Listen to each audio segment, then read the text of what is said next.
Bienvenidos a todos a la sesión sobre la reconstrucción mejor por un liderazgo igualitario de género en el personal sanitario mundial.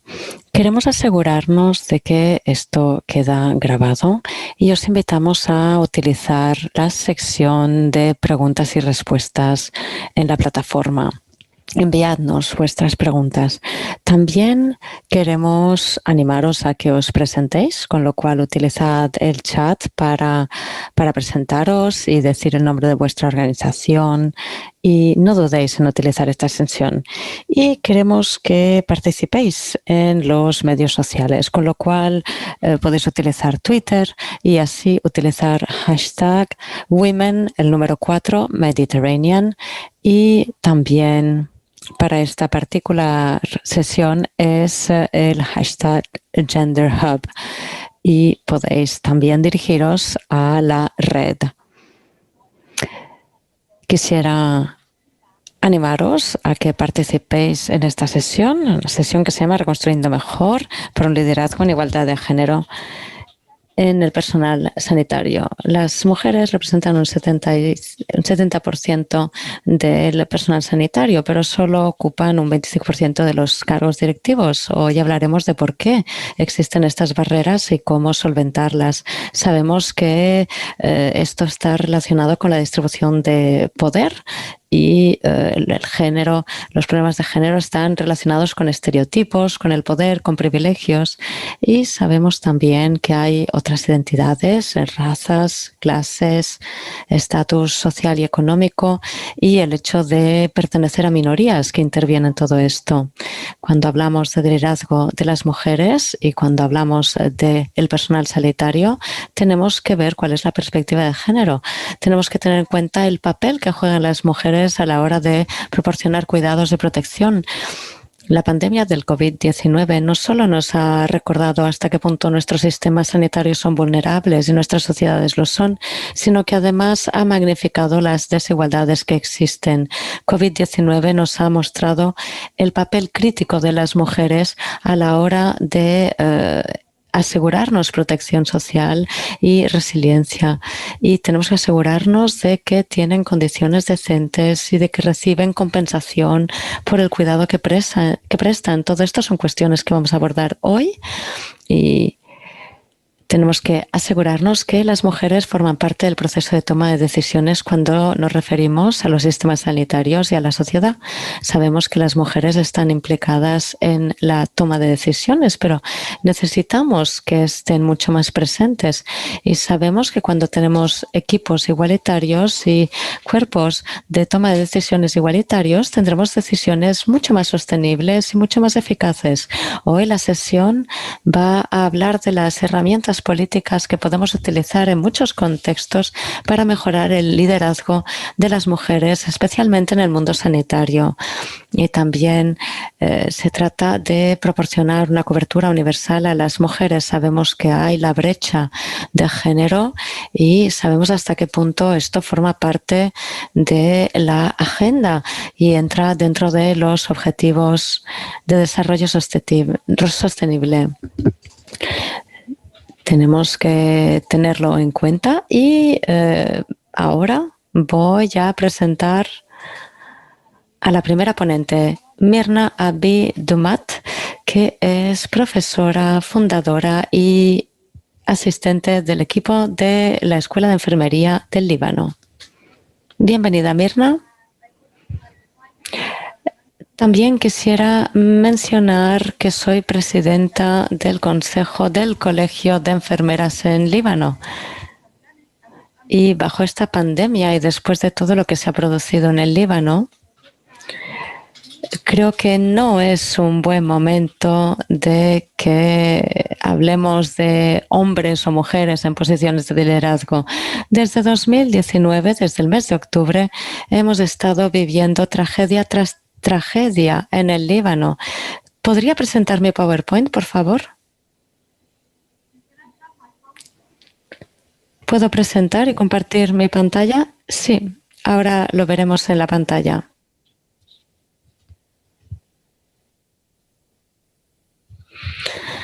El título de mi presentación es la forma en que yo veo el liderazgo. Pantalla siguiente, por favor.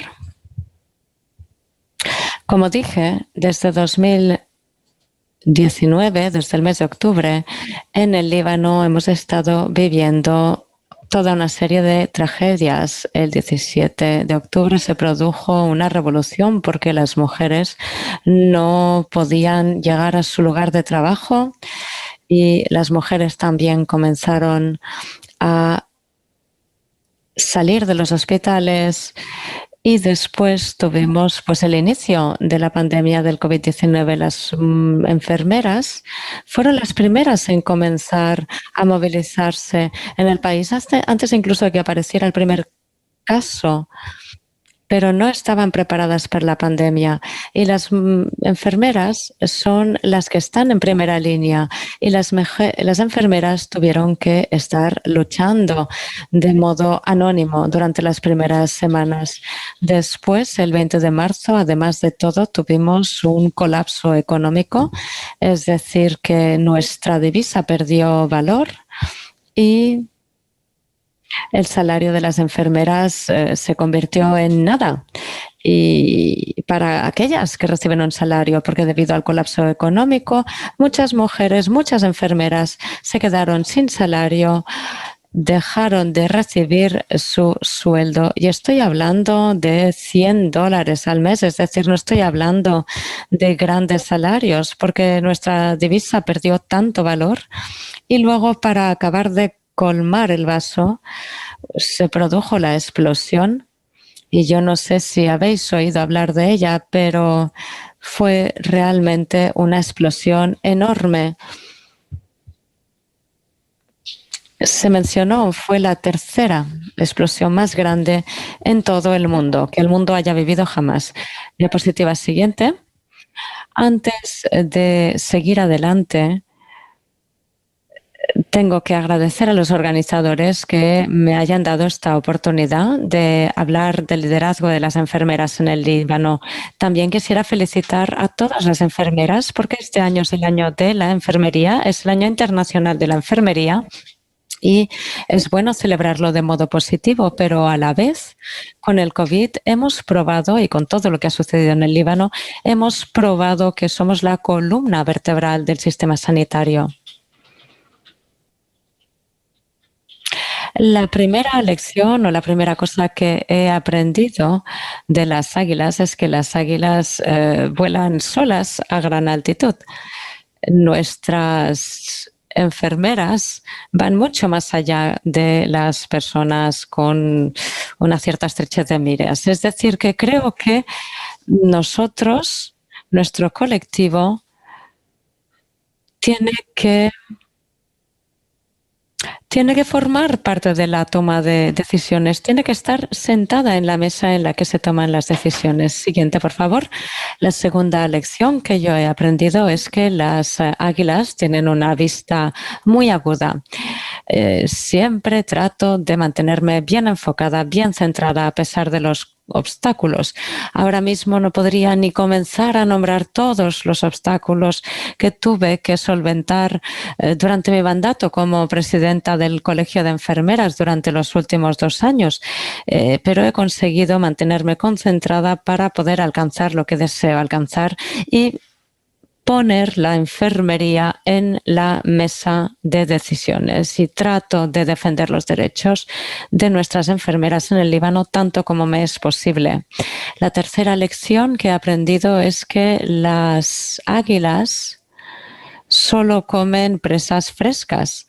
Es decir, yo no me quedo dormida en los laureles de lo que haya cumplido en el pasado. Cada vez que alcanzo un hito, trato de seguir adelante y no me quedo conformada con eso. Cada semana tengo algo nuevo que aparece y me planteo un nuevo reto, después, evidentemente, de haber alcanzado el último.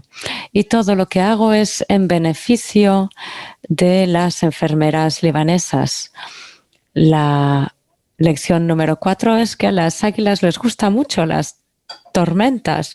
Yo trato de incitar esto en mis compañeras, es decir, no tengamos miedo de los retos. Con cada reto, con cada desafío se pueden aprender muchísimas cosas y de hecho aprendemos de todos nuestros retos y estamos tratando de mejorar nuestro estilo de liderazgo, nuestra comunicación y la forma en que las noticias se comunican para el pueblo libanés y también hacia afuera.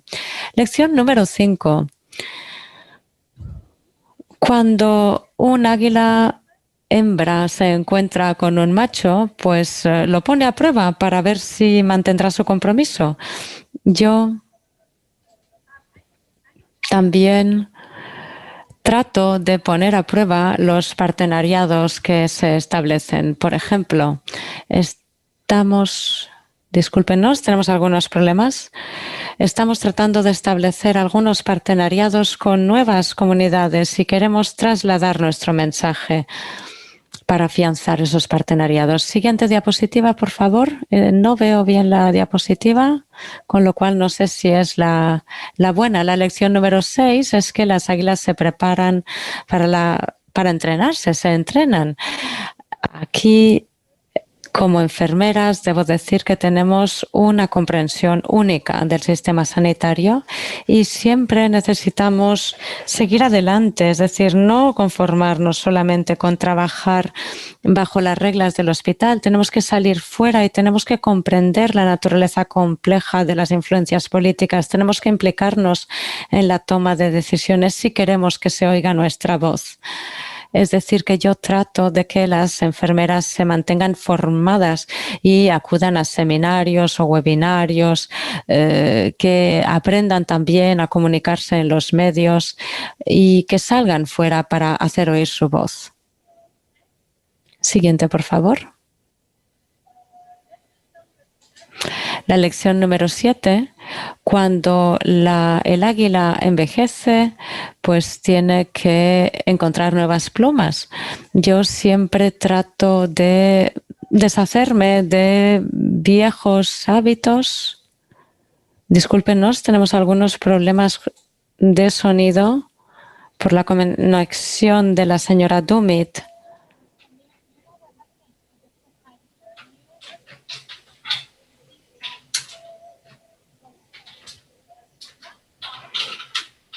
Última diapositiva. Siguiente, por favor. Siguiente, por favor. Lo que deseo decir, siguiente, no, parece que no.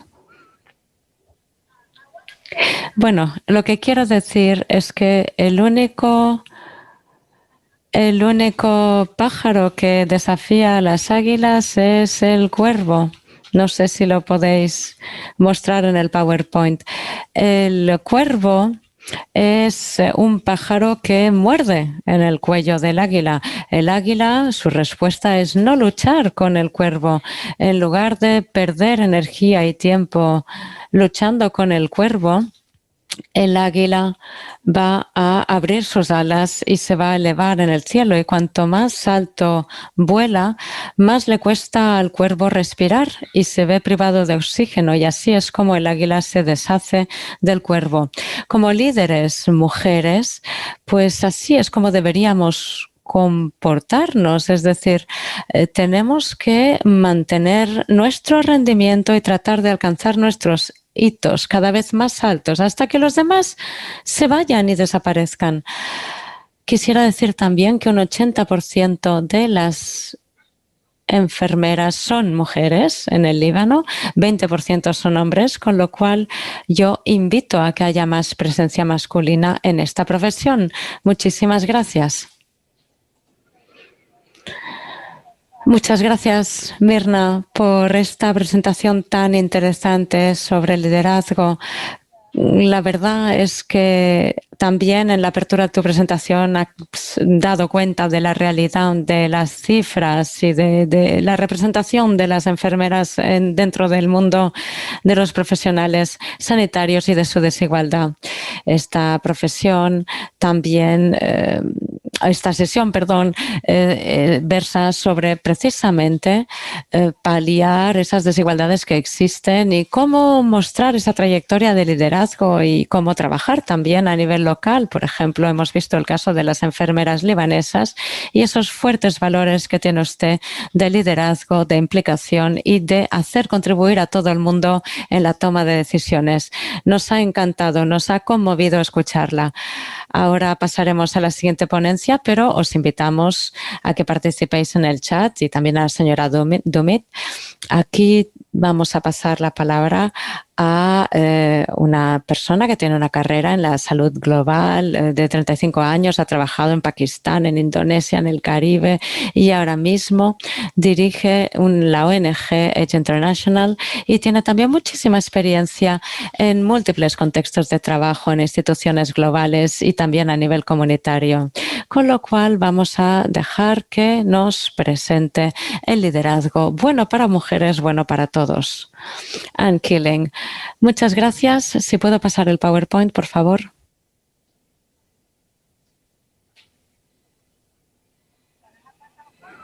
El PowerPoint, por favor. Gracias. Siguiente, por favor. Siguiente. Hoy quisiera hablaros de un trabajo que se ha hecho por parte del Hub de Equidad de la Organización Mundial de la Salud. Se trata de un grupo copresidido por la OMS y Global Health. Se trata de expertos que se interesan por la igualdad de género entre el personal social. En 2020 producimos un informe y la clave está en el título. Se trata de salud global, entregada por las mujeres y dirigida por los hombres.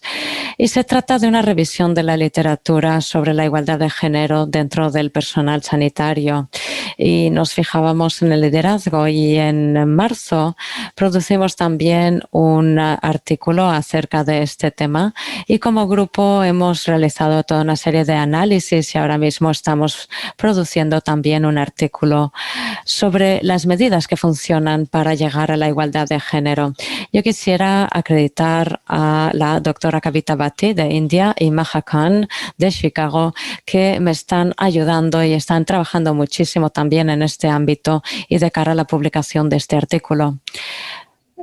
En cuanto a los hallazgos sobre liderazgo de este informe, salud entregada por las mujeres y liderada por hombres, vemos también que el liderazgo todavía está fijado por una serie de estereotipos. Las desventajas de las mujeres también están relacionadas con muchas otras cosas y se multiplican cuando además se produce discriminación por razones de minorías étnicas, etcétera.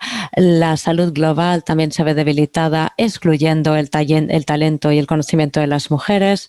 Las líderes mujeres, las líderes políticas tienen que actuar para mejorar la agenda sanitaria y acaban mejorando la salud de todos. Y también tenemos pues el tema relacionado con los objetivos de desarrollo sostenible y la igualdad de género. Y tenemos la paradoja del 75-25. Ellas representan un 75% de las profesionales, mientras que solo ocupan un 25% de los cargos de decisión. Aquí tenemos a las mujeres que están bloqueadas en el pipeline de la salud global. No hay escasez de mujeres aquí ni de expertas. Las mujeres son expertas en este ámbito, pero parece que los hombres se sirven de atajos para llegar al liderazgo. Y lamentablemente vemos que se repite el mismo patrón dentro de la pandemia del COVID. Y tenemos una pandemia que luchan las mujeres en primera línea de trabajo, mientras que son los hombres los que la dirigen. Tenemos un 85% de las fuerzas de trabajo nacionales que estaban representadas por las mujeres y, en cambio, a nivel político, pues recibimos también todas estas informes positivos acerca de mujeres en cargos políticos y cómo han lidiado con la pandemia, a pesar de que la pandemia sigue allí, pero en cambio, cuando vemos esa cifra ahí abajo, tenemos una muestra muy escasa de mujeres liderando, es decir, 12 de 193 países. Voy a decir también que hay 3 decisiones que quisiera que se han puesto sobre la mesa y que no han sido tomadas por mujeres. Y si las mujeres hubieran constituido la mayoría del personal o del personal laboral en el país determinado, esas decisiones no se hubiesen tomado. Por ejemplo, el hecho de tratar la salud reproductiva, que no ha sido una prioridad en la pandemia. Pues bien, la verdad es que cuando los embarazos no se detienen por la pandemia, las mujeres se mueren. También tenemos pues las mujeres que no tienen un equipamiento de protección individual hecho para ellas. Está hecho según la Constitución del hombre. Entonces, eso es extraordinario. ¿Han sido las mujeres quienes han tomado esta decisión? Pues no. Y también tenemos la violencia doméstica que ha aumentado y sabemos que hay muchos lugares que no son, o muchos hogares que no son hogares seguros para las mujeres. También cuando esta pandemia acabe, todas estas decisiones erróneas veremos que se han cobrado la vida de muchas mujeres. Entonces, ¿cómo reparar todo esto? ¿Cómo llegar a una paridad de género en el liderazgo sanitario y social global? Siguiente, por favor. Lo que estamos observando aquí es todo un ecosistema y lo que tenemos que cambiar es todo lo relacionado con ese modelo ecológico. Aquí tenemos marcos legales, tenemos factores comunitarios, tenemos estereotipos de género, tenemos un estudio de la PNUD que nos dice que un 75% de las personas creen que los hombres son mejores líderes políticos. Tenemos también factores interpersonales, tenemos acoso laboral contra las mujeres, tenemos también factores individuales que impactan en las mujeres y tenemos, por ejemplo, el síndrome de estrés postraumático que las afecta. Y todo esto son factores que intervienen a la hora de llevar a las mujeres a cargos de liderazgo. Se trata de que el sistema, básicamente, es un sistema discriminatorio que no acoge a las mujeres, con lo cual, para reparar esta situación habría que reparar el sistema. El trabajo que hemos hecho ahora en cuanto a igualdad de género, estamos viendo cuál sería el marco que cambiar. Tenemos que construir un fundamento de calidad, incluyendo leyes, políticas que ahora mismo faltan en muchos países. También tenemos que abordar los estereotipos. En muchos casos estos estereotipos no comienzan en el mundo sanitario, sino que comienzan fuera. Tenemos también que tratar de cambiar la cultura en lugar de tratar de reparar a las mujeres y tenemos que poner en pie medidas para que las mujeres puedan alcanzar sus objetivos. Siguiente, por favor. Yo quisiera dejaros con 6 mensajes clave y son los siguientes. No podemos reparar esta cuestión tratando de reparar a las mujeres. Lo que tenemos que reparar es todo un sistema. En segundo lugar, la desigualdad es sistémica y esta tendencia no se va a desbloquear por sí sola si no se toman acciones deliberadas a todos los niveles. En tercer lugar, el liderazgo importa.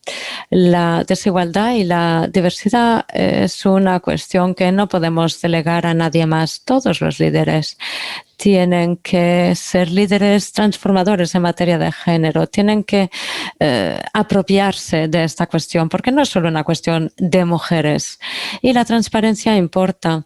Hay que obtener datos que muchas veces están ausentes, los datos que representan esa brecha de género. Hay tantos datos que nos faltan. Quisiéramos acabar la pandemia con datos decentes que nos muestren cuál es el impacto del liderazgo de las mujeres. y si lo pudiéramos ver sería muy interesante. En cuarto lugar, tenemos que ir más allá de la paridad de género. No se trata solamente de contar cuántos hombres y cuántas mujeres, sino de analizar qué hacen estas personas y quiénes son, tanto hombres como mujeres. Y queremos que todos los líderes sean líderes transformadores en materia de género y en materia de todas las desigualdades. Es decir, que esto es cuestión de todos. Y por último, no tenemos que pedirle permiso porque ya los estados han llegado a sus acuerdos con sus plataformas de acción, con sus ODS y con reuniones de alto nivel. Y también con la cobertura universal sanitaria se han llegado a compromisos. Ahora se trata de rendir cuentas a nivel de los Estados miembros y a nivel de las grandes organizaciones que se encargan de estos asuntos. Y por último, el liderazgo igualitario en la salud global es el fundamento de un sistema de seguridad social fuerte. Y yo creo que si alguien quiere una prueba de concepto, creo que el COVID-19 nos ha dado esto precisamente. Y ahora es crítico, es crucial que lleguemos a paliar ese déficit. Muchas gracias. Muchísimas gracias, Anne, por darnos esa visión general y por darnos esos mensajes tan claros de que tenemos que hacer pasar la conversación de simplemente reparar a las mujeres a reparar el sistema. Esa necesidad también de mayor transparencia, de llegar a obtener datos para ver cuál es la situación de la investigación, cuáles los datos sobre desigualdad en diferentes países. Y sabemos que no solo es lo que conviene hacer, sino que es lo inteligente que hacer y también esa necesidad de cobertura universal. No es que estemos pidiendo nuevas promesas, sino que queremos que las antiguas promesas se traduzcan en acciones. Ahora quisiera dar la bienvenida a nuestros panelistas, a los líderes de salud global que van a intervenir en esta conversación y que nos van a aportar sus perspectivas a partir de sus experiencias tan diversas. Voy a invitar a la embajadora Pavi Silinaki, es la embajadora de Bienestar y Salud en el Ministerio de Asuntos Exteriores de Finlandia y más allá. Ya tiene muchísima experiencia trabajando en cargos directivos en el sector público. No solo ha navegado por la Unión Europea, sino que también ahora pertenece al Consejo Ejecutivo de la OMS. Pavi, ¿cómo los gobiernos podrían ayudar al liderazgo igualitario de género en el entorno social y sanitario? Muchísimas gracias, Rupa. Estoy encantada de estar aquí ahora. Sabemos que estos temas son muy importantes.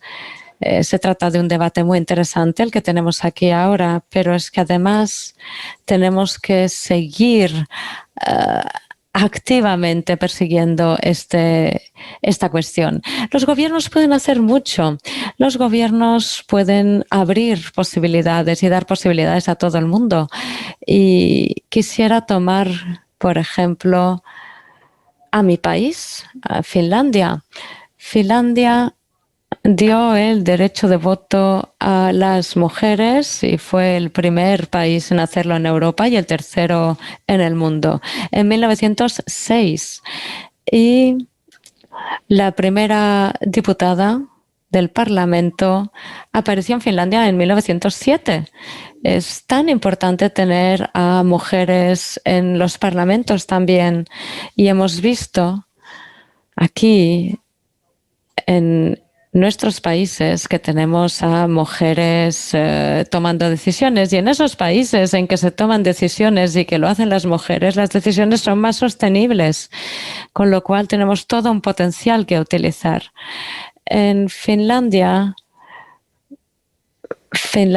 era un país pobre en 1950 y en los 1960 las mujeres han estado cada vez más presentes en el Parlamento y hemos tratado todos de desplegar el potencial máximo de las personas en nuestra sociedad. Tenemos cobertura universal sanitaria, tenemos acceso a la educación, es decir, que todo el mundo tiene acceso libre y gratuito a la educación, pero también a los derechos o a los servicios sociales y sanitarios. Y eso está inscrito en nuestra Constitución y es una herramienta muy poderosa para nosotros y es muy poderoso tenerlo en nuestra legislación. Y independientemente de la situación económica de cada familia, pues hay que conseguir esta paridad y las mujeres tienen que estar presentes en las posiciones de liderazgo y también en el mundo empresarial, en los consejos de administración de las empresas. Y por eso pues es tan necesario que las mujeres se eduquen y también que trabajen y accedan a diferentes puestos para que sean capaces de optar siempre a puestos más elevados. El gobierno puede dar posibilidades a las mujeres para que combine y concilie su vida laboral y familiar. Y ahí también yo quisiera dar un ejemplo de ello. Tengo a dos magníficos hijos que ya tienen 24 y 26 años y tengo la posibilidad de ser madre, pero también de perseguir y forjarme una carrera profesional. Y la razón por la cual puedo hacer todo esto es porque tenemos un cuidado diario, un sistema de cuidado diario económico y muy eficiente que es proporcionado por el municipio a nivel local y todo el mundo tiene derecho a ello independientemente de su situación económica. Tenemos también las bajas parentales que son maternales y parentales y también muy importante, estamos tratando de dar posibilidades a que los hombres se mantengan en todo en este proceso, es decir, a que contribuyan y a que den su parte de trabajo para la familia. Y para ellos es fantástico que tengan la posibilidad pues, de compartir su vida con sus hijos. La educación es muy importante también y tenemos también el sistema de comidas escolares, de cantinas escolares, es decir, las mujeres que trabajan fuera de casa saben que los niños reciben una comida saludable en el comedor de la escuela y eso también es importante. Es decir, pueden también ver cómo es esa comida, esa colación y el sistema da la posibilidad de acceder a todo ello. Es decir, que hay toda una infraestructura alrededor que permite que las mujeres participen en la vida laboral, en la vida profesional y se trata pues de tener esa posibilidad de acceder a la educación y de poder forjarse esa vida profesional. Y por eso es importante que las mujeres tengan estas posibilidades. Quisiera decir también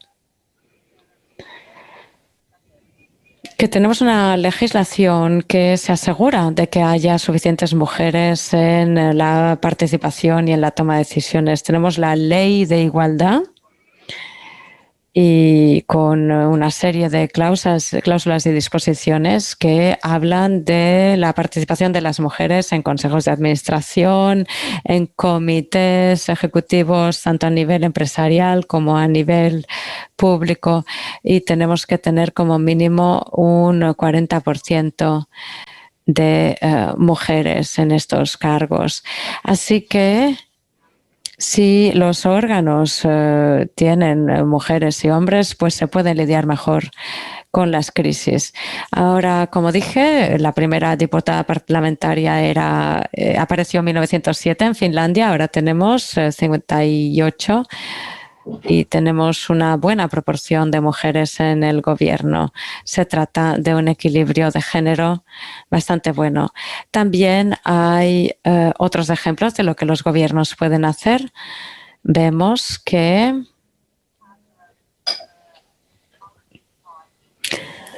que tenemos gobiernos multipartitas y todos los partidos que tenemos en el Parlamento pues son partidos liderados por mujeres ahora, y eso es bastante excepcional, y además se trata de mujeres bastante jóvenes, con lo cual eso nos muestra que las jóvenes están interesadas en llegar a estos puestos de decisión. Y la mayoría de estas mujeres pues tienen hijos, con lo cual eso demuestra que es posible compartir esa responsabilidad y conciliar la vida laboral y familiar. Y eso es muy bueno. Muchísimas gracias. Gracias, Pavi. Muchísimas gracias por habernos probado que las mujeres pueden ocupar cargos de liderazgo y les puede ir bien y pueden crear su propio ecosistema también, y que las mujeres pueden participar a todos los niveles. Has hablado de la importancia de tener a mujeres en la vida política y de tener el apoyo de las leyes para llegar a esa paridad. También has hablado de ese ecosistema que nos crea un entorno adecuado para todo esto, y que las políticas aseguran de que las mujeres no tienen que solventar los obstáculos existentes desprovistas de protección social y sanitaria.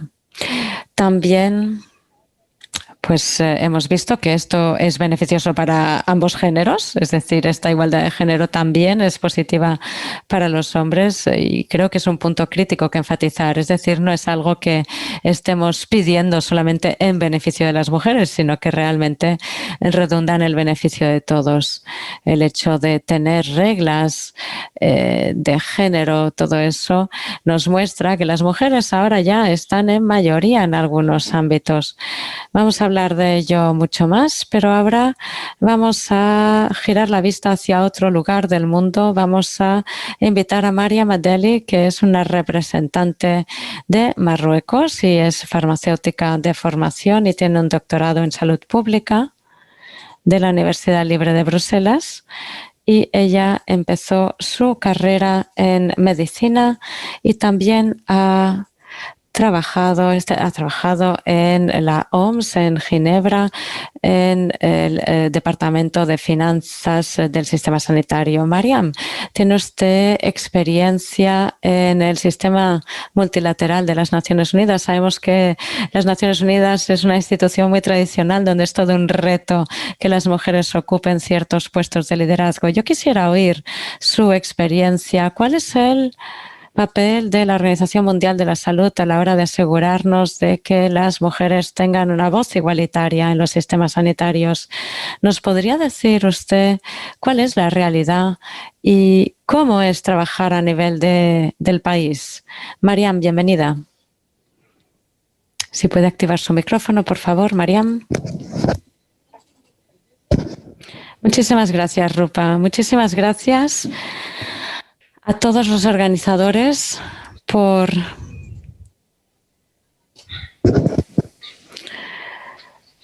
esta discusión, este debate tan interesante y tan oportuno. Creo que es bueno que hayamos organizado todos estos debates alrededor del papel de las mujeres y del mundo de la salud. La pregunta es muy interesante. En la OMS, como organización, pues es interesante ver cuál es el papel de la mujer y ver también cuál es el papel del liderazgo de género, tanto en la OMS como en el mundo. Yo quisiera compartir mi experiencia y diré que si reflexiono como acerca de mi cargo como representante de la OMS en Marruecos, pues bien, yo creo que en cualquier organización, y la OMS no es una excepción, existe un desequilibrio de género. Eso lo vemos, por ejemplo, en la distribución de mujeres en el personal de la OMS. No es ningún misterio constatar que tenemos todavía más mujeres en los cargos administrativos, y en cuanto subimos los peldaños, incluso dentro de estos cargos administrativos, pues hay un desequilibrio y todo pasa a los hombres. Y luego también en los ámbitos técnicos, pues tenemos lo mismo y tenemos las posiciones más elevadas que no son ocupadas por las mujeres. Yo creo que hay una voluntad desde que llegaron los altos cargos a la organización en cambiar todo esto y en añadir a las mujeres en este sentido. Hace unos años me trasladé a Marruecos y este es el espíritu que tiene la organización. Pero hay diferencias entre las regiones y cuando vemos cuál es el entorno en Marruecos, pues observamos que existe ese desequilibrio y observamos que ese desequilibrio es aún más visible que en la escena global. Es mucho más visible a nivel del país.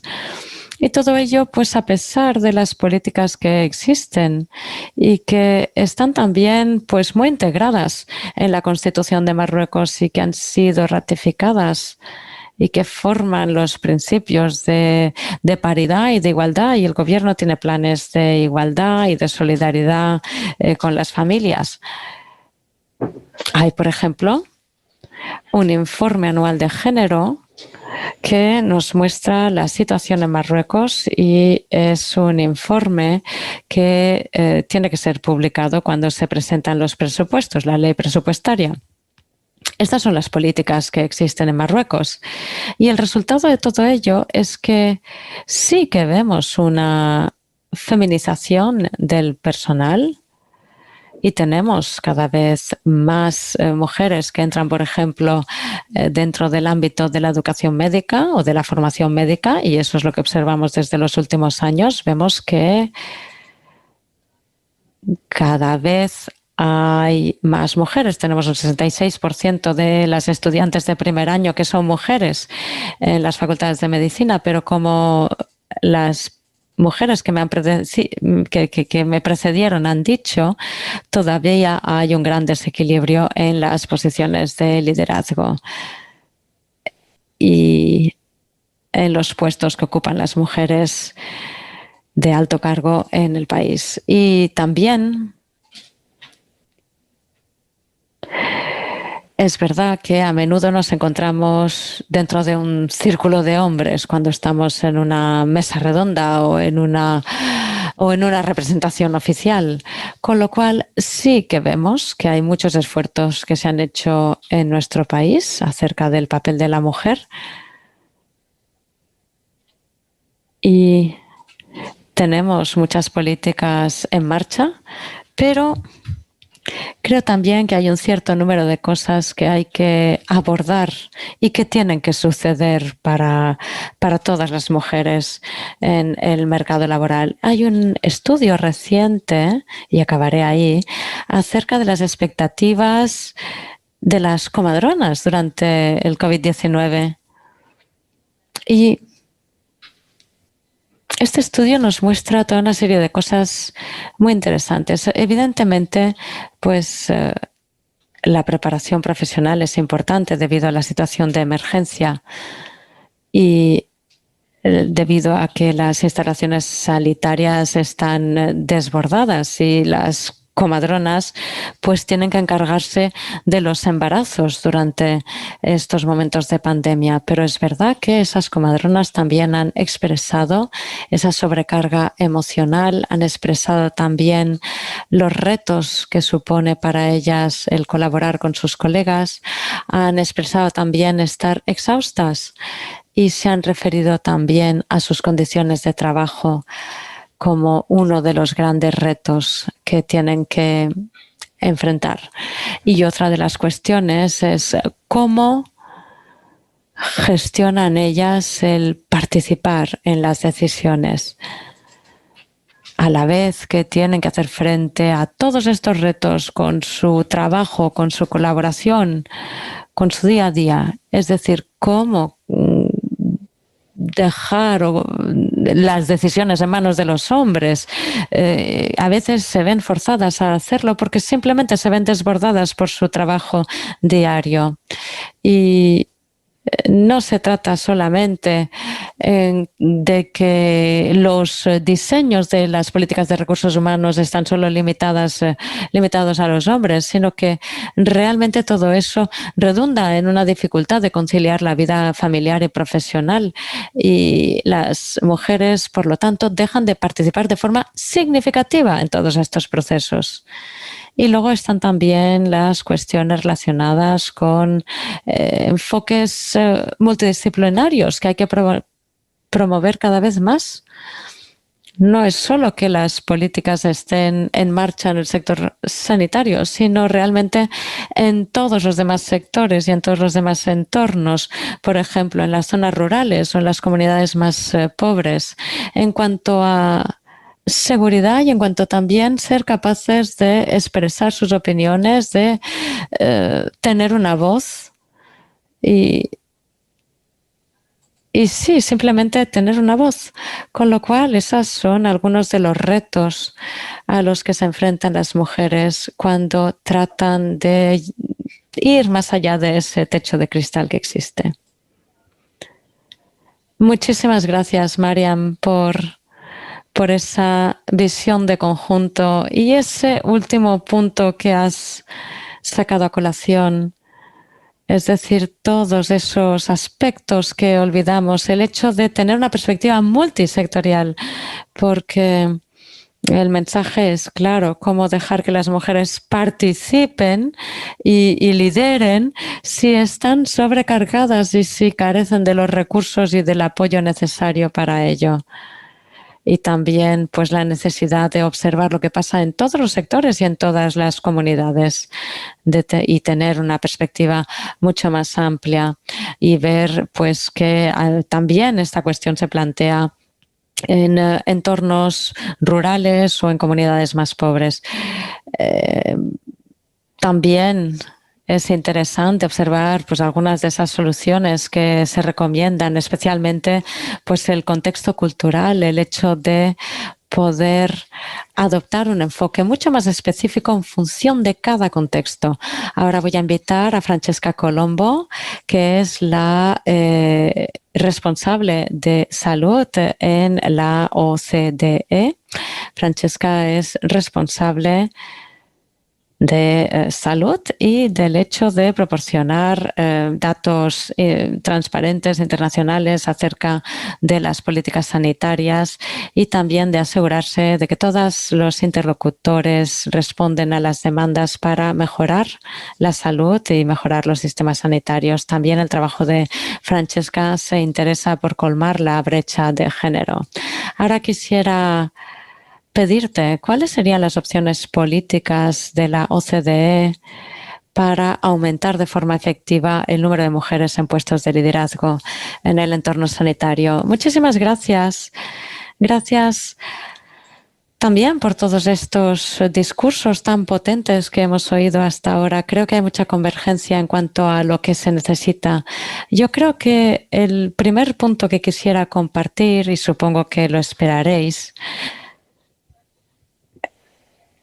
las políticas funcionan considerando las cuestiones de género, de calidad, de la brecha de género, pero yo diré que no solo se trata de tener una perspectiva humana y una perspectiva justa y de equidad, sino también de tener en cuenta la perspectiva económica, porque la igualdad y el liderazgo en igualdad, pues es necesario en términos económicos, porque al final nos estamos enfrentando a un número de retos enorme y cada vez son más grandes con la crisis del COVID-19 que ha azotado al sector sanitario, pero que además tiene esa ramificación y todas esas consecuencias en la sociedad.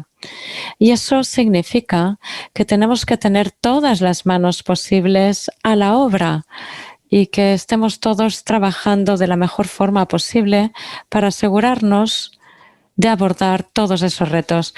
Con lo cual, sí que es verdad que hay beneficios económicos reales por el hecho de tener una paridad de género en los puestos de liderazgo. Es decir, que no se trata simplemente de conseguir esa igualdad en términos de números, sino realmente hay un beneficio porque tenemos más manos y porque la evidencia nos muestra que cuanto más diversa es un enfoque o mayores perspectivas tenemos en el entorno laboral, pues más posibilidades de éxito tenemos delante en el mundo profesional. Es decir, que hay toda una serie de dimensiones, por ejemplo, la diversidad étnica, la diversidad de grupos, pues todo eso es enriquecedor y la verdad es que ese es el primer punto que yo quisiera abordar. Y hay que tener en cuenta esta consideración, es algo importante y es esencial para el éxito. Y otro punto que está relacionado con lo que Pavi ha dicho y su experiencia acerca de lo que ha sido importante en la experiencia finlandesa. Pues bien, nosotros tenemos que tomar una perspectiva que sea, sí, para la salud, pero tener en cuenta más enfoques políticos y tener una serie de paquetes sensibles al género en nuestras políticas. Eso es fundamental. Y si queremos tener más igualdad en cuanto a liderazgo y representación, pues tenemos que comenzar pensando que las mujeres tienen las mismas oportunidades, tienen que tener las mismas oportunidades y tienen que tener alternativas en cuanto a, por ejemplo, el cuidado público, al hecho de compartir sus responsabilidades, el cuidado de los hijos, incluso subvenciones financieras para asegurarse de que pueden gozar de una baja. Es decir, crear un entorno relacionado con el empleo en el que las mujeres y los hombres pues puedan gozar de apoyo y un entorno que sea suficientemente flexible. Y así las mujeres tendrán la oportunidad de ejercer su profesión y no solo eso, sino de progresar a nivel profesional. Y todo esto también, obviamente, en un momento en el que hay muchísimas personas que están sufriendo mucho estrés en su trabajo y que potencialmente pueden perder su empleo, o otras personas que están demasiado sobrecargadas en el trabajo. Es decir, el hecho de proporcionar todos estos apoyos es fundamental para poder ejercer un papel de liderazgo. También la cuestión de tratar de tener o de abordar todas estas políticas de forma más amplia, tenemos que crear políticas que permitan conseguir estos objetivos y llevar a las mujeres a puestos de liderazgo. Eso es importante. Y el tercer punto que yo quisiera anunciar está más relacionado con el sector de la salud y tiene que ver con la cultura que comienza pues ya en la Facultad de Medicina, la formación y la forma en que hay todavía una serie de roles muy relacionados con ciertos géneros y también está pues la cultura de formación en la Facultad de Medicina, por ejemplo. También tenemos pues algunas cuestiones relacionadas con la era digital. El hecho de estar formados digitalmente será cada vez más importante en el mundo de los profesionales sanitarios, con lo cual si somos capaces ya de paliar todo esto en la Facultad de Medicina y a la hora de proporcionar formación que tenga en cuenta también esa necesidad de transmitir conocimientos digitales sin crear brechas, pues eso también es importante. Luego también tenemos pues el hecho de que ciertas especialidades están asociadas a ciertos géneros y todo eso lo tenemos que abordar. Y Después está también el tema del salario, está la brecha salarial, incluso en las mismas especialidades. Cuando se trata de un hombre o de una mujer quien ejerce ese cargo, pues las mujeres reciben menos a pesar de hacer exactamente el mismo trabajo. Y también existe esa brecha en el mundo del trabajo temporal o en las jornadas reducidas. Es decir, que hay toda una serie de barreras que impiden a las mujeres tener una igualdad. Luego más cosas que se podrían hacer pues a la hora de fijarnos en los puestos de toma de decisiones en el sector público y privado, pues habría que animar, por ejemplo, a alcanzar pues, objetivos voluntarios, por ejemplo, en los consejos de administración, también el hecho de participar más en los comités. Pues bien, yo creo que esos son los puntos que quería anunciar. Yo creo que tenemos que empezar a adoptar una perspectiva mucho más amplia y basada en el beneficio económico de conseguir esa igualdad, el beneficio para todos. También dar o disponer de una perspectiva mucho más amplia del mercado laboral y también pues el hecho de combinar o conciliar la carrera con la familia. Y creo que todos estos puntos serían relevantes y que habría que tener en cuenta todos los sectores. Muchísimas gracias por esa visión tan holística y por apuntar al tema económico y al beneficio que supondría para todos. Yo sé que debe usted irse pronto, pero una pregunta para los que no están convencidos todavía y que creen que esa igualdad de género puede ser un coste. ¿Puede usted mostrarnos en qué sentido sería una inversión? Porque usted ha aludido al mercado laboral y nos ha dado la perspectiva de la OCDE, pero ¿en qué sentido la igualdad de género nos podría ayudar a llegar a mayor crecimiento?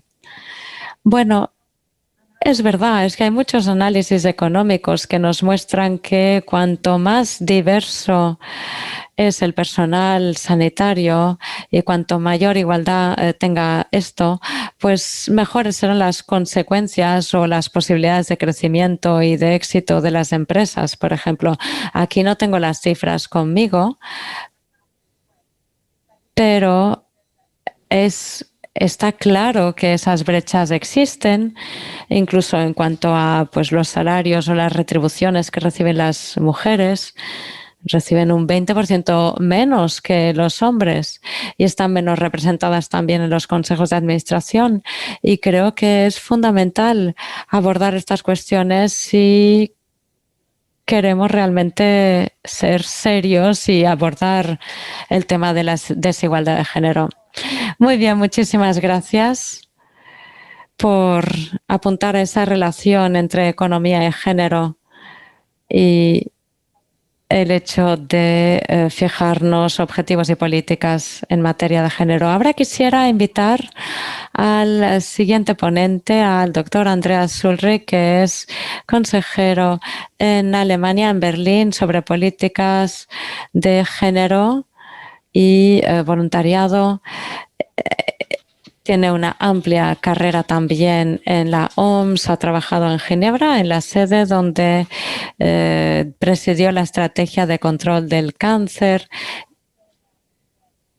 y otras muchas iniciativas. Andreas, yo quisiera preguntarle, ¿en qué sentido la falta de liderazgo de las mujeres o de puestos de liderazgo en las mujeres ha afectado en la pandemia del COVID-19? Muchísimas gracias, Ropa, por esa fantástica presentación. Quisiera también agradecer a la Secretaría de la UPM por haber organizado esta fantástica conferencia. Y tenemos ese evento paralelo con la Organización Internacional del Trabajo, la OMS, la OCDE, perdón, y muchas otras. Lo que está claro es que cuando analizamos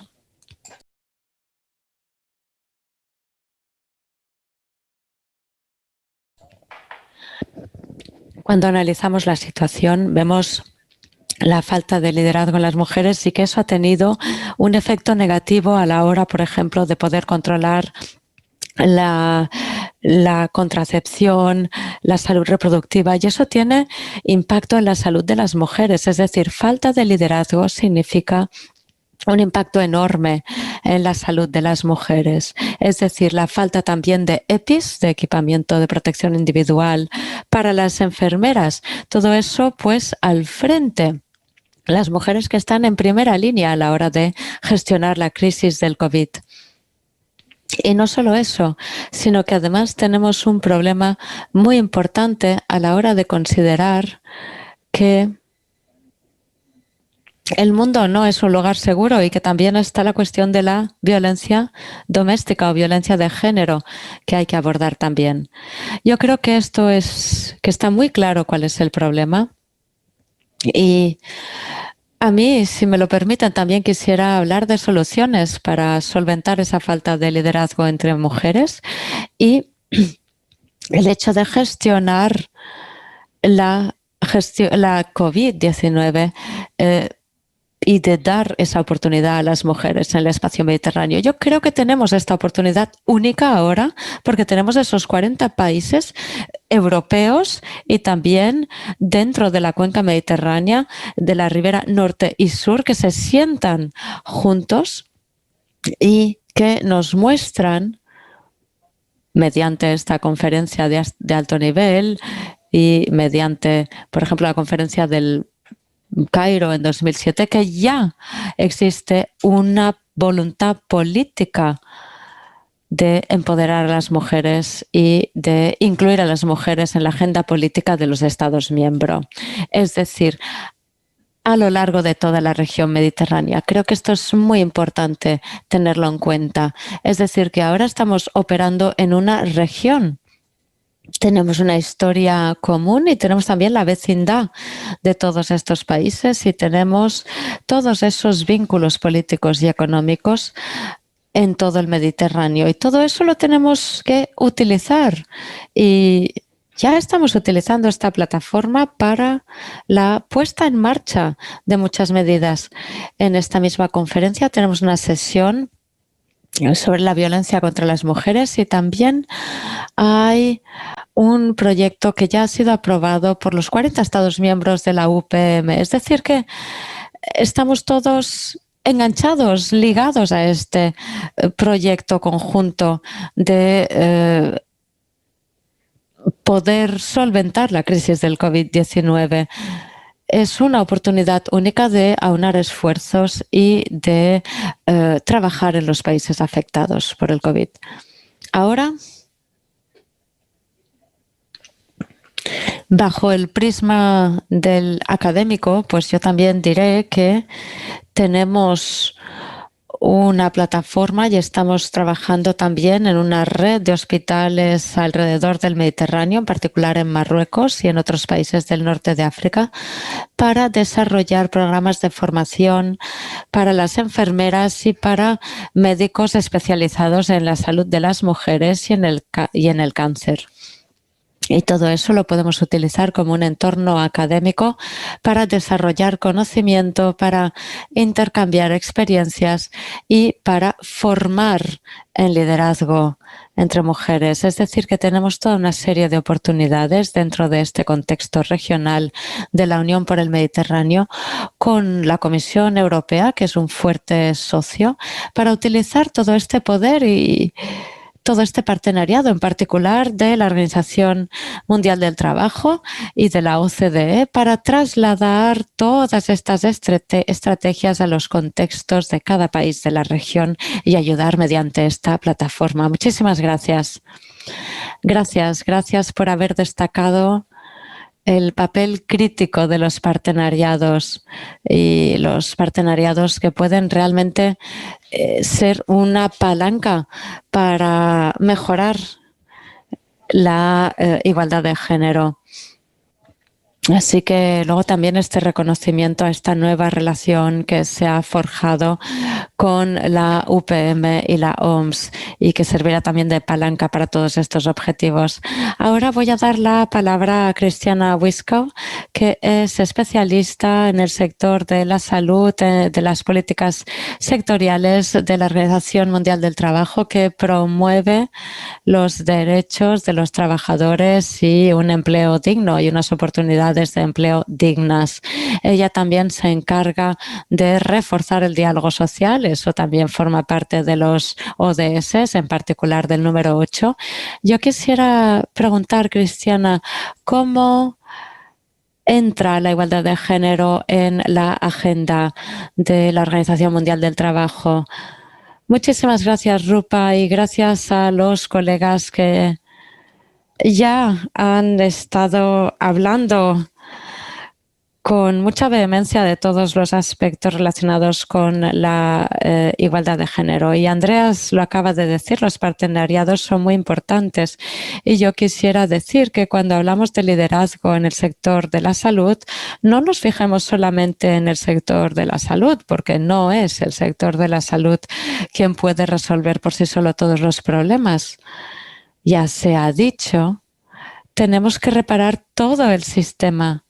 Tenemos que reparar lugares de trabajo y ese es el cometido de la Organización Internacional del Trabajo, el hecho de crear puestos de trabajo dignos, es decir, puestos de trabajo donde las personas tengan oportunidades iguales y justas, con lo cual la igualdad de género es un tema crucial en la Organización Mundial del Trabajo. Tenemos toda una serie de intervenciones y hemos hablado también de la importancia de la legislación, lo hemos oído anteriormente. Tenemos 119 convenciones que se han convertido en instrumentos legales una vez han sido ratificadas por los países diversos. Y 2 de las 8 convenios fundamentales se han referido a los aspectos de género, a la discriminación, al empleo. Y hay más instrumentos como este, pero yo quisiera animar a todo el mundo a ir a ver más allá del sistema sanitario y realmente, como Francesca lo dijo, abrir los ojos a todo el sistema y ver cómo todas las políticas tienen que ser relacionadas y tienen que estar ligadas al mercado laboral y evidentemente también abordar las cuestiones sanitarias. La Organización Mundial del Trabajo lo ha estado haciendo. Hemos estado trabajando con la OMS y también con la OCDE. Andrea se ha referido al trabajo dentro del programa de la salud que aborda, entre otros, pues los aspectos de igualdad de género en el empleo sanitario, porque tenemos una comisión de las Naciones Unidas sobre el empleo sanitario, sobre el crecimiento económico. Tenemos 10 recomendaciones bajo ese programa y en 2016 se dijo ya que una de las cuestiones era maximizar el talento de las mujeres y empoderar a las mujeres para que participen en el mercado laboral. Pero más allá del sector sanitario, también tenemos una brecha en la participación de mujeres en el mercado laboral del 26%. Quisiera decir también algo que quizás no han mencionado mis predecesoras, y es que es importante generar ese cambio progresivo dentro de la representación de las mujeres, no solamente en puestos de liderazgo, sino ya desde el principio.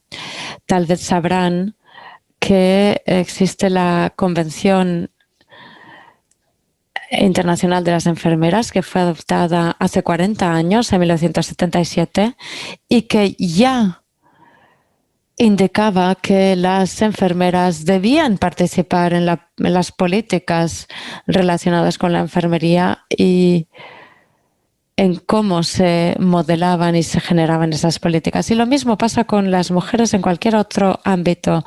Muchas de mis compañeras que han hablado también se han referido a la importancia del equilibrio de la vida laboral y familiar. Y creo que la vida laboral comienza en casa. Vemos a un 20% de mujeres que realizan trabajos relacionados con el cuidado de la familia sin retribución, en comparación con un 7% de hombres. Nosotros, pues bien, detrás de cada éxito masculino, pues está un éxito femenino, porque está la mujer detrás que se cuida de los hijos o plancha las camisas. Y eso es importante. Con lo cual, vayamos a mirar qué pasa más allá del lugar del trabajo y veamos qué pasa en los círculos familiares. Porque muchas veces hablamos de condiciones laborales, pero veamos también cuáles son las condiciones en casa. Y también es necesario permitir a los hombres que tengan su responsabilidad dentro de la familia y que ocupen su lugar. Y la legislación puede ayudar también en este sentido. Tendríamos que comenzar y generar un cambio de mentalidad muy importante. Y sabemos hasta qué punto eso es difícil.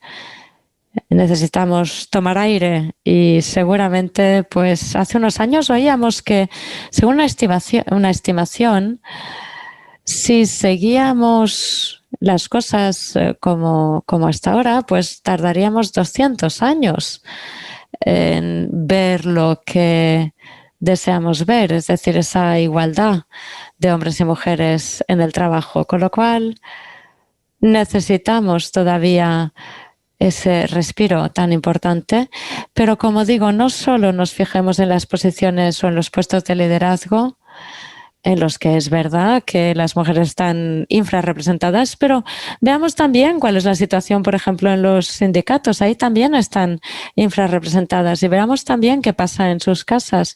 Y eso lo podemos hacer en cualquier lugar de trabajo. Allí, en cualquier momento y en cualquier lugar, podemos hacernos oír, podemos tener una voz y podemos abordar las desigualdades en el trabajo relacionadas con el género o relacionadas con cualquier otra forma de discriminación. Y lo dejo aquí. Muchísimas gracias. Muchísimas gracias, Cristiana, por apuntar estas ideas. Tenemos que tener todo un enfoque que vaya mucho más allá del sector de la salud o del lugar del trabajo. Tenemos que ver también lo que está pasando en las casas, en los hogares. El COVID precisamente nos ha recordado esto. Hemos visto todas esas ramificaciones que tiene el hecho de tener a familias confinadas o a niños que no pueden acudir a la escuela y mujeres que tienen que aumentar todavía su jornada y sus responsabilidades. Y también otro punto interesante, la participación en sindicatos o el hecho de poder participar en los convenios colectivos y tener más presencia de las mujeres ahí.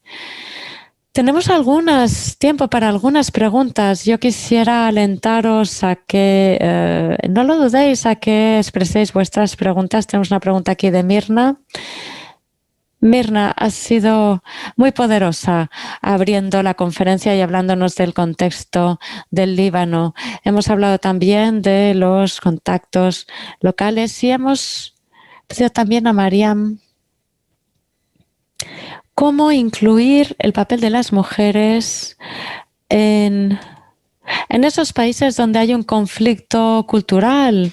Y no estamos hablando solamente de la religión musulmana, sino de cualquier religión. A veces hay realidades culturales que pueden entrar en conflicto con los derechos de las mujeres y cuando se trata de liderazgo y de voz.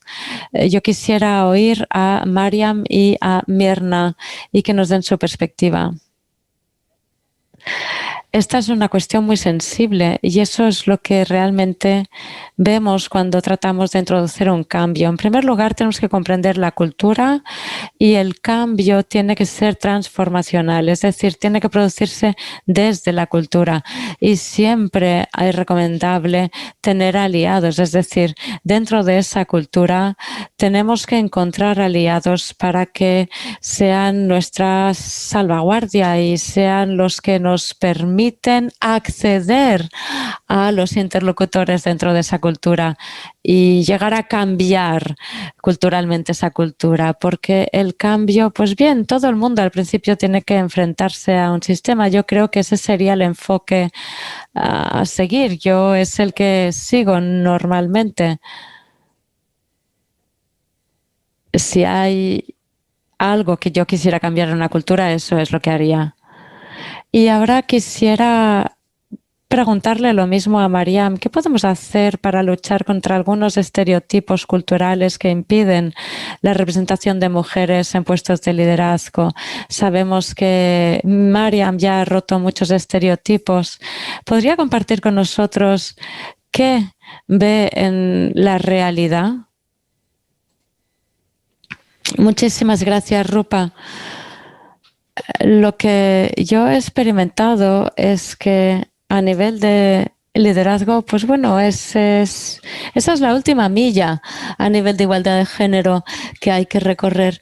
Es fácil hablar de equilibrio de género fijándonos tal vez en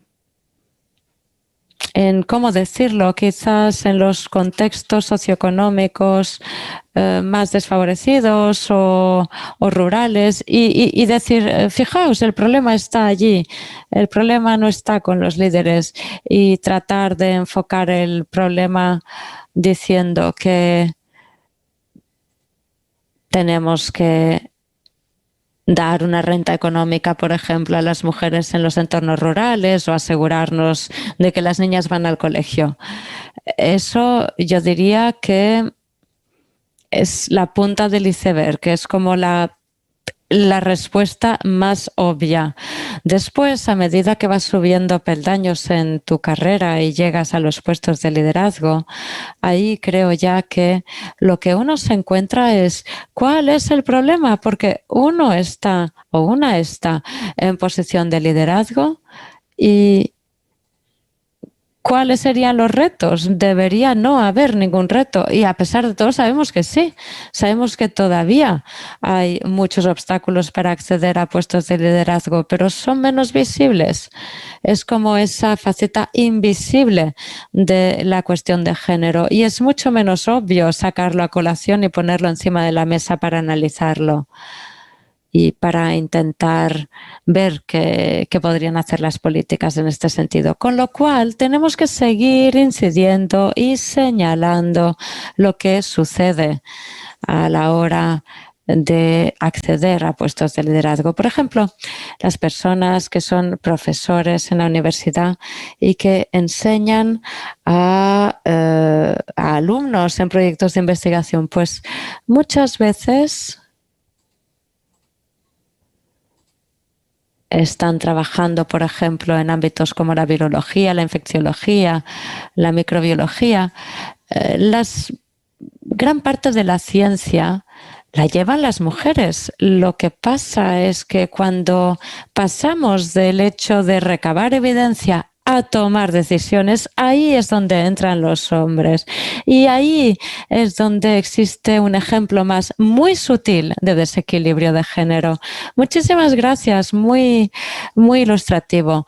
Pavi, el establecimiento de cuotas despierta controversias y sabemos que no es vinculante. ¿Qué pasa con esa imposición de cuotas en un país? ¿Cómo las cuotas pueden asegurarnos la presencia de mujeres en puestos de liderazgo? Y para los reticentes a las cuotas, ¿qué diría usted desde la perspectiva del gobierno? Gracias, Pavi. Gracias. Yo diría que también es una cuestión cultural.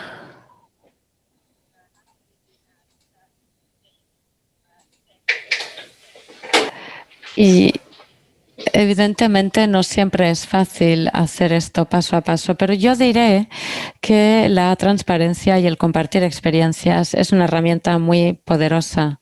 Hemos hablado muchísimo en Finlandia sobre si las cuotas deberían ser vinculantes o no.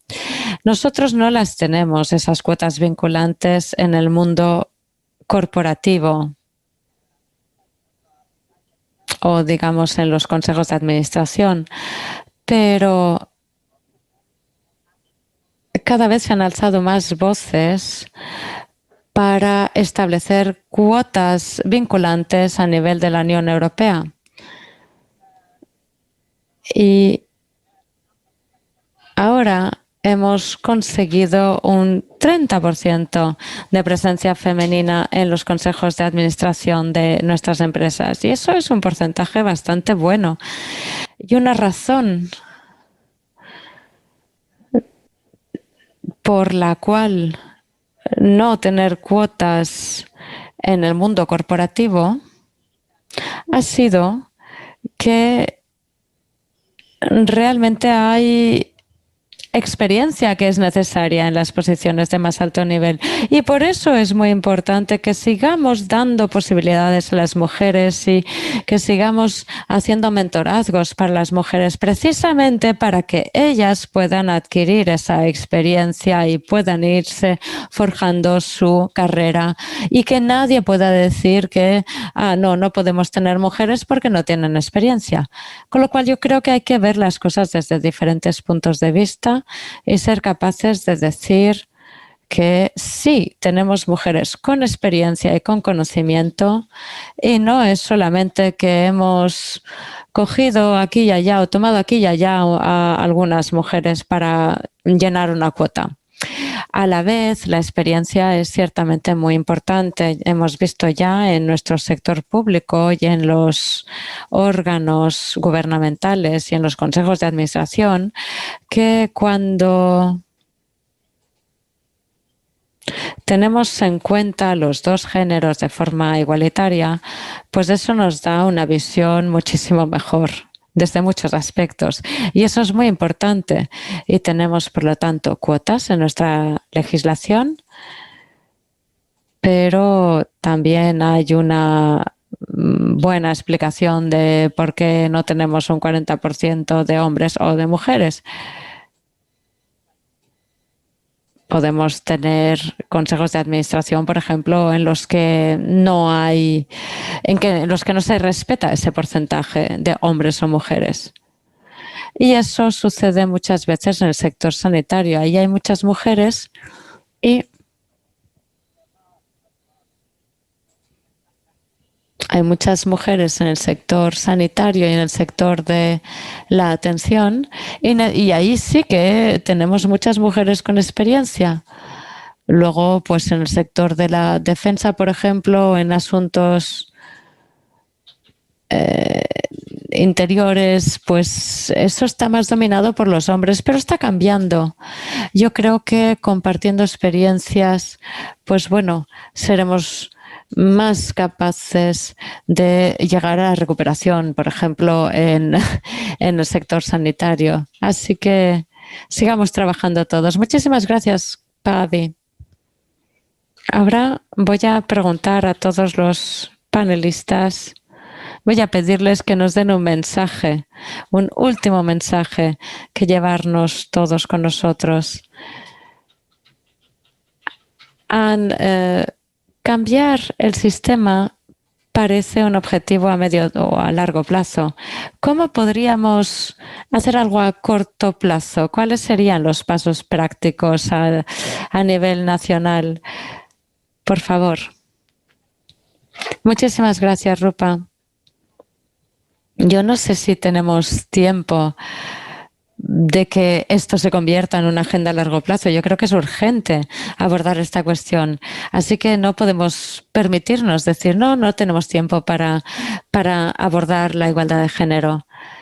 Si tenemos en cuenta, pues vamos a producir guías y políticas. Hay medidas que podemos tomar a cualquier nivel, desde el nivel legislativo, con, por ejemplo, bajas por paternidad, etcétera. Hay muchísimos sectores y muchísimas medidas que podemos tomar desde ya, allá donde estemos.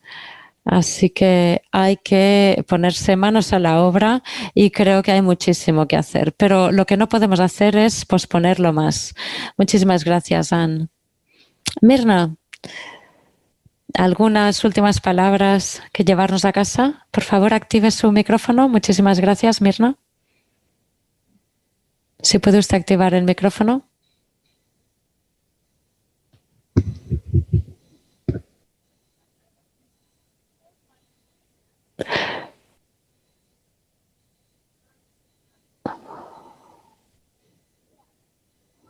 Ahora sí, la podemos oír correctamente. Yo quisiera comenzar agradeciendo a todas las personas que han hecho su presentación y personalmente yo me he llevado el mensaje de que invertir en el liderazgo de las mujeres tiene un impacto positivo y benéfico en la economía familiar, en la economía del país y en la economía global. Ese sería mi mensaje. Muchísimas gracias por ese mensaje con el efecto multiplicador. Y ahora me dirijo a Andreas para que nos dé su mensaje clave con esos partenariados tan poderosos. Muchísimas gracias, Rupa. Sí, yo quisiera invitaros a todos, a toda la audiencia, a utilizar la plataforma de la UPM, en particular la agenda del empoderamiento de las mujeres en la región mediterránea, porque mi experiencia trabajando con esta plataforma ha sido fantástica, porque es el centro de gravedad del liderazgo de las mujeres. Hay ministras de la salud, ministras de Asuntos Exteriores, todas estas mujeres de la plataforma están dirigiendo la agenda en esa conferencia ministerial del Cairo. Ya hablamos del liderazgo en todos los sectores de la sociedad, con lo cual yo diría que esta plataforma es una oportunidad enorme para convertirnos todos en actores de este cambio, tanto como científicos, como sociedad civil, como representantes, para realmente permitir que la agenda del empoderamiento de las mujeres siga adelante. Muchísimas gracias, Andreas. Ahora quisiera invitar a Cristiana a que nos dé su mensaje. Muchísimas gracias. Pues bien, ¿cómo recogerlo todo en una frase?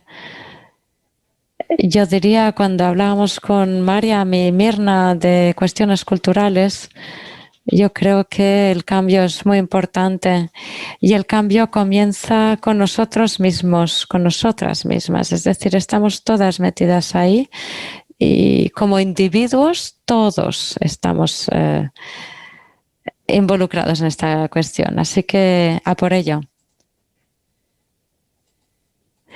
Y ahora quisiera pedirle a Mariam que nos dé su mensaje. Muchísimas gracias, pero me uno a ese mensaje.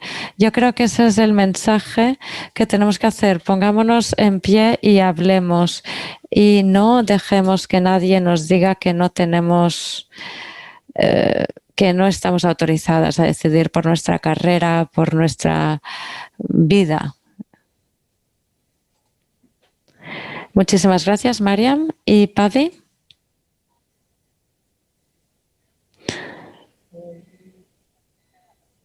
El mainstreaming, el simplificar, es una cuestión muy importante y el enfoque gubernamental. Yo diría que no malgastemos la mitad del potencial. Las mujeres son muy poderosas y sabemos mucho todas. Gracias, Pavi.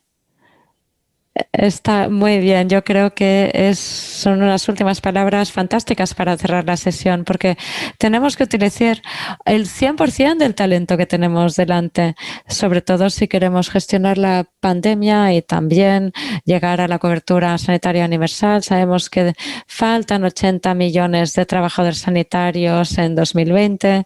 Es una cuestión en la que todos nuestros socios están trabajando. Ha sido fantástico trabajar con todos estos socios y muchísimas gracias a la UPM por acoger esta sesión para hablar de la igualdad de género y del cambio que eso puede provocar en el entorno actual. Así que transformemos todo esto en acciones reales y en inversión a nivel de todas las políticas, y sabemos que todo eso cuenta y mucho. Quisiera dar las gracias a todos los miembros del panel y a todos los socios, y seguimos en contacto porque tenemos sesiones que se van a ir desarrollando, y tenemos también pues la colaboración de la OMS, y tenemos también la plataforma de la cual nos ha hablado Andreas, y tenemos todas estas organizaciones detrás que nos dan apoyo, así que sigamos trabajando y habrá pronto un comunicado que vamos a publicar, y la última palabra de los organizadores es que estas sesiones se van a reprender mañana a las 10 de la mañana sobre cómo construir una sociedad inclusiva post-COVID para las mujeres y las niñas, y para permitir que todas ellas puedan dirigir. Muchísimas gracias. Una vez más, todo esto se ha organizado en colaboración con la Generalitat de Cataluña y el Ayuntamiento de Barcelona. Muchísimas gracias a todos por uniros y seguimos en contacto. Muchísimas gracias. Cuidaos mucho.